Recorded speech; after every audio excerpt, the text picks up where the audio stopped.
يعني وتم يعني النائب العام انتقل مباشره من المكتب، علما ان مكتبه مطل مباشره على شارع 26 يونيو، فانتقل لمكتب مجاور، ويعني باقي المحامين العموم ومساعدي النائب العام انتقلوا، وانا اراقب هذا المشهد عن كسب وعن رؤيه حقيقيه واضحه امامي، رؤيه العين محمد. يعني هل هناك تفاصيل مصطفى؟ هل كانت هذه القنبله موضوعه تحت سياره ام داخل اكياس ام ماذا حول هذا الامر؟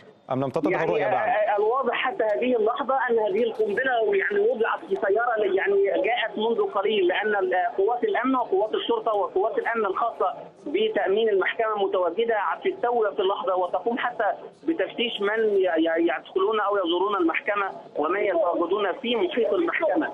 لكن يعني ربما لما يعني الوقت لم يكون في صالح حتى اقوم بجمع المعلومات، لكن حتى هذه اللحظه الذي اراه قوات الامن يعني مكثفه متواجده في محيط المحكمه، تحاول يعني تمشيط المكان مره اخرى. التجمع كما قلت لك يعني المره الشارع